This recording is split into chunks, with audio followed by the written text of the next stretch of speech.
Di awal perjalanan, semua masih terasa seru-seru aja. Apalagi ini pengalaman pertama gue mendaki. Temen gue, Ayu, mulai mengalami gejala hipotermia.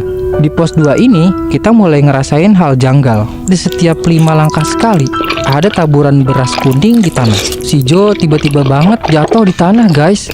Peringatan, animasi ini dibuat dengan tujuan sharing pengalaman pribadi sang pengirim cerita. Dimohon untuk menghargai cerita tanpa menyudutkan beberapa pihak. Selamat menonton. Siapa nih yang anak senja banget? Healingnya kalau nggak trekking bukit ya naik gunung. Gue lah. Hahaha. Kenalin, gue Ajis. Umur masih banyak. Tampang ganteng banget lah. Hobi mengejar senja dengan segelas kopi pahit yang menemani. Gue mau cerita tentang pengalaman gue mendaki Gunung Sumbing via Bowongso. Waktu itu tahun 2022, gue dan 7 temen gue, Mail, Iqbal, Rangga, Dudung, Dion, Ayu, dan Jo, sampai di base camp via Bowongso tepat jam 10 malam. Terus jam 7 pagi kita regis dulu di Simaksi dan prepare buat persiapan mendaki. Sebelum mulai pendakian, kita dibekali plastik kecil yang berisi air gula buat disimpan selama mendaki. Perjalanan dimulai dari base camp Bowongso, parkiran Swadas, gardu pandang, dan pos 1 Taman Asmara. Perjalanan masih berjalan dengan baik. Di awal perjalanan, semua masih terasa seru-seru aja. Apalagi ini pengalaman pertama gue mendaki. Kita sempetin buat istirahat sebentar di pos 1, sekitar 15 menitan. Terus lanjut nanjak lagi ke pos 2 Bogel. Sepanjang perjalanan menuju pos 2, cuaca tiba-tiba berubah. Dari yang tadinya cerah, jadi mendung gelap dan mulai sedikit hujan. Akhirnya mau nggak mau kita bikin tenda darurat dulu deh. Dan juga bikin lingkaran di sekitar tenda buat menghindari beruang laut. Kita tunggu di dalam tenda sampai hujannya berhenti. Setelah hujan berhenti, kita lanjutin perjalanan melewati camp Pelalangan. Terus berhenti di sumber mata air untuk ambil air, karena persediaan air kita habis. Dengan kondisi kabut gelap, angin, gerimis, dan hawa dingin banget, kita ambil air segar itu secukupnya. Setelah itu, kita bergegas menuju pos 2 Bogel. Nah, di pos 2 Bogel ini, cuacanya sangat tidak memungkinkan. Hujan mulai deras, dan kabut juga makin menutup pandangan. Akhirnya, kita bangun tenda darurat lagi di pos 2.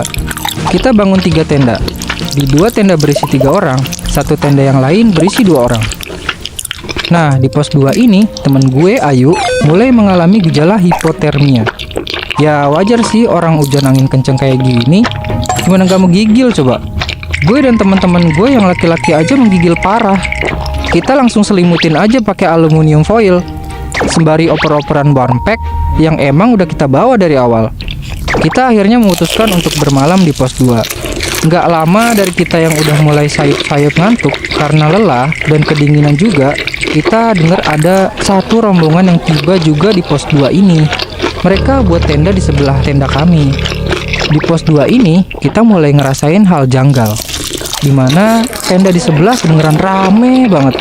Karena penasaran, gue sama Iqbal coba intip sedikit dari celah tenda kita. Dan ternyata cuma ada sepasang sepatu di luar tenda itu. Artinya cuma ada seorang pendaki di dalam tenda itu dong. Akhirnya gue sama Iqbal buru-buru tutup rapat lighting tenda. Kita lihat-lihatan karena suara orang yang lagi ngobrol itu masih kedengeran berisik. Tanpa ngomong apa-apa lagi, kita berdua milih untuk buru-buru tidur aja. Dan nggak ngebahas itu saat itu juga. Gak lama setelah melawan kegelisahan itu, akhirnya gue ketiduran. Dan selama gue tidur, mimpinya tuh aneh-aneh banget. Dan salah satunya adalah gue mimpi ketemu seorang perempuan yang ngasih gue bungkusan plastik hitam yang gue juga nggak tahu itu isinya apa.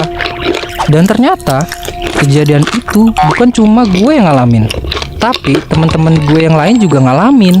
Pas tengah malam, gue sempat kebangun karena kondisi air yang ngerembes ke dalam tenda dan angin yang goyangin tenda kenceng banget. Perasaan gue nggak enak waktu itu, tapi gue juga nggak bisa apa-apa karena temen gue yang lain juga udah pada sibuk mengejar mimpi alias turu. Ya udah, dengan susah payah gue lanjutin turu aja lah. Karena besok kita udah harus summit. Besok paginya jam 3, kita mulai summit dari pos 2 Bogel. Dengan keadaan yang gelap, kita jalan dibantu penerangan senter dan pantulan cahaya bulan dari kepala botaknya si Dudung. Hahaha. Sambil menyusuri jalan menuju camp gajah, gue perhatiin hampir di setiap 5 langkah sekali ada taburan beras kuning di tanah. Sesekali gue juga lihat ke arah semak-semak, dan di sana kayak ada bayangan hitam besar yang perhatiin kita waktu lagi jalan.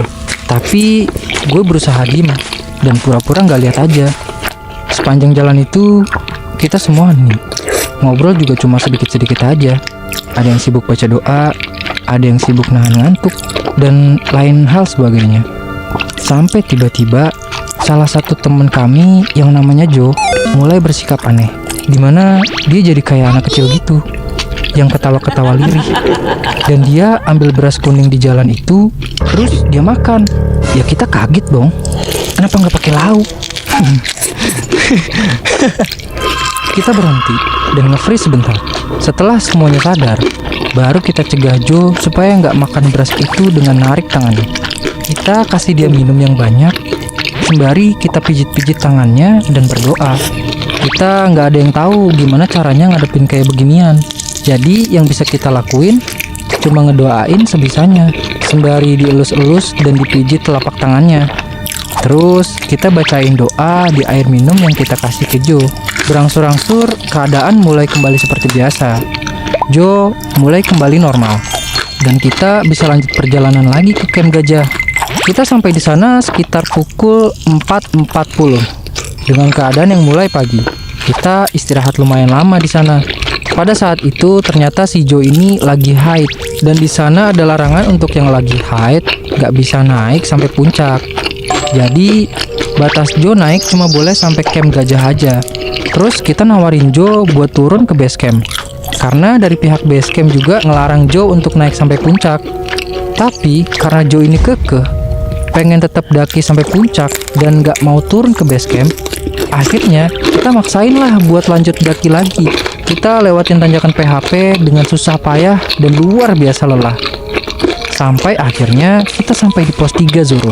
Seperti biasa, kita istirahat dulu sebentar sebelum lanjut jalan, sembari menikmati pemandangan sekeliling gunung yang indah. Setelah melewati pos 3, perjalanan kami mulai terhambat dan banyak istirahat karena kondisi Joe yang sakit perut. Karena mereka banyak istirahat, akhirnya Mail nyuruh gue, Dudung, dan Dion buat naik duluan ke puncak dan nunggu mereka di atas. Akhirnya gue sama mereka naiklah duluan ke atas, sembari sesekali nengok ke belakang buat mastiin mereka juga pelan-pelan lanjut nanjak. Pukul 10:30 kita bertiga sampai di puncak ke kawah, dan kita tunggu teman-teman yang lain sambil menikmati suasana puncak dan pemandangan lautan awan yang indah.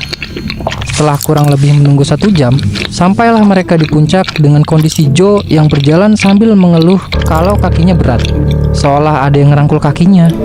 Gak lama dari itu, si Joe tiba-tiba banget jatuh di tanah guys, alias dia pingsan woi.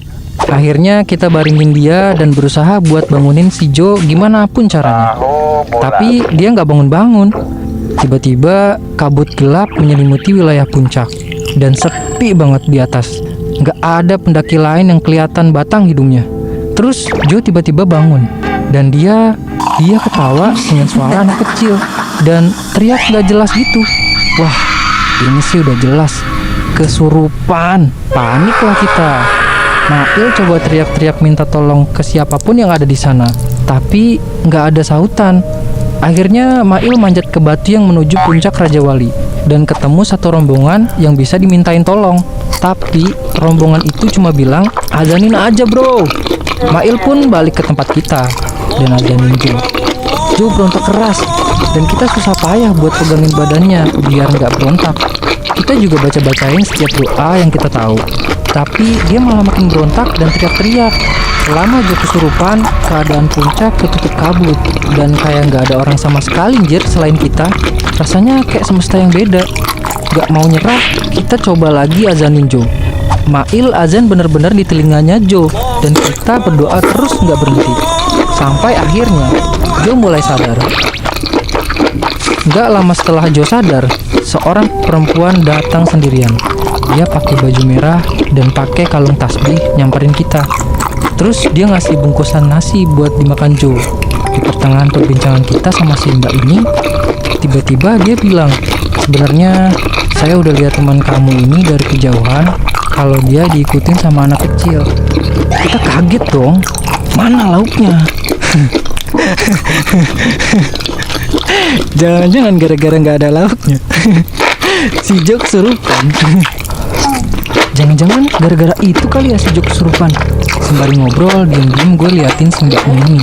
Mukanya kayak familiar, kayak gue pernah lihat tapi di mana gitu. Setelah lama gue ingat-ingat, ternyata gue baru ngeh. Perempuan ini tuh yang ada di mimpi gue di malam sebelum summit. Sebelum perempuan itu pergi, dia nyuruh kita buat turun sebelum maghrib. Jadi pas maghrib kita harus udah sampai bawah. Gak lama kita nurut dan langsung turun. Sepanjang perjalanan, si Joe digendong Mail karena kondisinya yang belum pulih total dan kakinya juga belum bisa jalan. Di perjalanan itu, Mail katanya dengar suara cewek yang ngetawain kita. Tapi pas di bawah, Mail tanya kita. Gak ada satupun dari kita yang dengar suara ketawa itu. Karena keadaan cuaca yang gak jelas, kabut tebal dan angin yang kadang kencang, akhirnya kita berhenti dan nunggu sampai cuaca sedikit cerah. Di saat itu, burung jalak tiba-tiba muncul dan mulai menuntun jalan kita turun lumayan lama.